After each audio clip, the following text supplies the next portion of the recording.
মৌমাছির চাকে একটি রানী মৌমাছিকে বন্দী করে রাখা হয়, তারপর তাকে সেই কেশ সহকারে মৌমাছিদের মাঝে ছেড়ে দেওয়া হয়। এই পদ্ধতি ব্যবহার করার পেছনে একটি বিশেষ কারণ রয়েছে। যখন একটি চাকের রানী মৌমাছি মারা যায়, তখন অন্য একটি চাক থেকে রানী মৌমাছিকে ধরে আনা হয়। নতুন রানী মৌমাছিকে সরাসরি চাকে ফেলে দিলে শ্রমিক মৌমাছিগুলো মিলে রানী মৌমাছিকে মেরে দিতে পারে। তাই এই সমস্যা এড়ানোর জন্য রানী মৌমাছিকে প্রথমে কেশে বন্ধ করে রাখা হয়।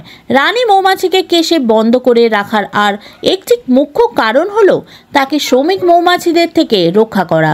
রানী মৌমাছি চাকে আসলে শ্রমিক মৌমাছিরা তাকে সহজে গ্রহণ করে না, তাকে প্রতিযোগী ভেবে মেরে দিতে পারে। কেশে রাখা হয় যাতে শ্রমিক মৌমাছিরা তাকে মারতে না পারে। কিছুদিন পর শ্রমিক মৌমাছিরা নতুন রানী মৌমাছিকে গ্রহণ করতে শুরু করে। এইভাবে তারা রানী মৌমাছির আচরণ এবং গন্ধের সঙ্গে পরিচিত হয়ে যায়। কখন তারা রানী মৌমাছিকে তাদের নেতা হিসেবে মেনে নেয়, তখন তাকে কেশ থেকে বের করে চাকে ছেড়ে দেওয়া হয়। এই প্রক্রিয়া খুবই গুরুত্বপূর্ণ, কারণ এর ফলে চাকের ভারসাম্য বজায় থাকে। রানী মৌমাছিকে কেশে বন্ধ করে রাখার আরেকটি কারণ হলো যাতে তাকে অন্যান্য মৌমাছির সাথে ভালোভাবে পরিচয় করিয়ে দেওয়া যায়।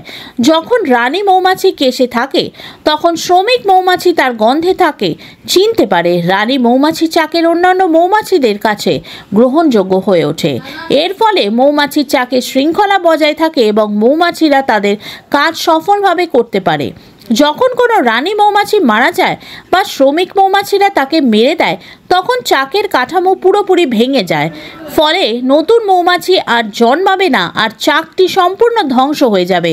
রানী মৌমাছির অভাবে শ্রমিক মৌমাছিরা হতাশ হয়ে পড়ে, কারণ তাদের কোনো নেতা থাকে না, তাদের নিজের কাজে মনোযোগ দিতে পারে না, যার ফলে চাকের কার্যকারিতা কমে যায়। এই জন্য রানী মৌমাছিকে একটি কেশে বন্ধ করে রাখা হয় এবং কেশটি তার জন্য ডিজাইন করা হয়।